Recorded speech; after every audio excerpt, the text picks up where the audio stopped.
এবারের প্রতিযোগী হিসাবে মঞ্চে ডেকে নিচ্ছি নরসিংদী জেলার মেধাবী প্রতিযোগী আব্দুল্লাহ আল মারুফকে। এসো কোরআনের আঙিনা, এসো শান্তির মোহনা।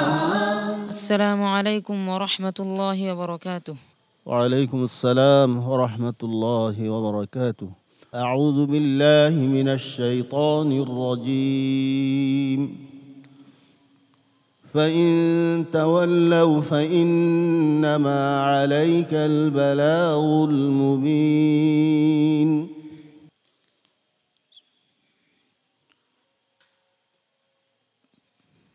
কিছু বলছে না, তুমি কি প্রশ্ন পেয়েছো? না পাও না, একটা বলতে হবে তো, চুপ করে দাঁড়ায় থাকলে তো হবে না, একটা কিছু বলো।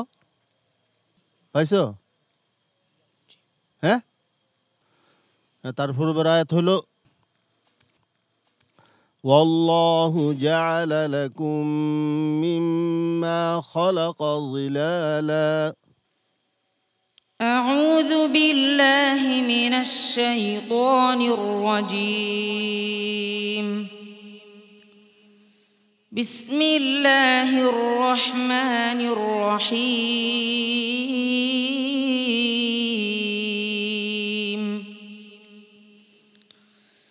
والله جعل لكم مما خلق ظلالا وجعل لكم من الجبال أكنانا وجعل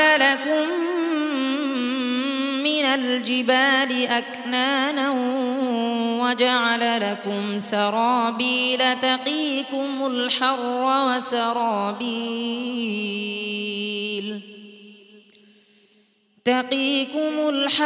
وسرابيل تقيكم بأسكم كذلك يتم نعمته عليكم لعلكم تسلمون.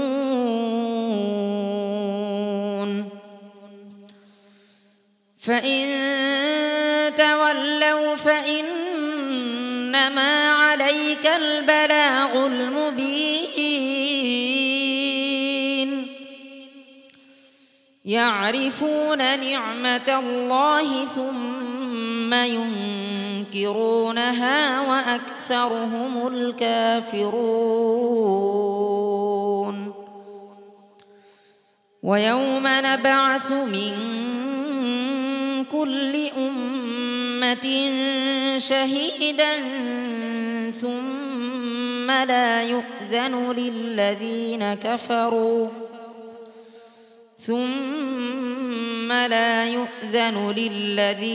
كفروا ولا هم يستعتبون. وإذا رأى الذين ظلموا العذاب فلا يخفف عنهم ولا هم ينظرون. وإذا رأى الذين أشركوا شركاءهم قالوا ربنا هؤلاء شركاؤنا الذين كنا ندعو من دونك فألقوا إليهم القول إنكم لكاذبون. وألقوا إلى الله يومئذ السلم وضل عنهم ما كانوا يفترون. حسبك.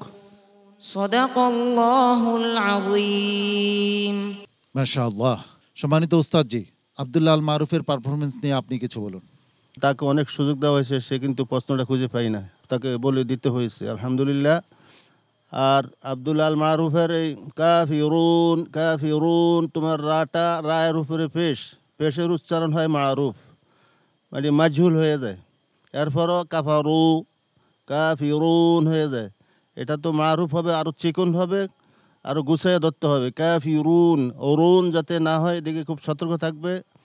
আর সুন্দরভাবে তুমি চেষ্টা করো, দেখা যাক সামনে আগে যাও, আল্লাহ পাক তোমার নসিবে কি রাখছে। হাফেজ কারি নাজমুল হাসান। গত পর্বের ন্যায় এই পর্বেও সে ইয়াদে খারাপ করেছে। ওইদিকে লক্ষ্য রাখলে আমি আশা করি যে সে ভালো করতে পারবে ইনশাআল্লাহ। সম্মানিত অতিথি ফয়েজ লেক কমপ্লেক্সের জিএম মহোদয়। ধন্যবাদ। আব্দুল্লাহ আল মারুফের উচ্চারণ এবং তেলাওয়াতের ছন্দ আমার খুবই ভালো লেগেছে। আর ওস্তাদ যেটুকু বললেন সে অনুযায়ী সে সতর্ক হলে ইনশাআল্লাহ সামনে ভালো করবে, আমি আশাবাদী। একদিন না একদিন আব্দুল্লাহ আল মারুফ আমাদের সকলকে সন্তুষ্ট করবে, বিশ্বকে জয় করবে, এ প্রত্যাশা রাখছি। আসসালামু আলাইকুম ওয়া রাহমাতুল্লাহ। এ পথে আমাদের আহ্বান, জীবনকে করো মহিয়া, পিএইচপি কোরআনের আলো।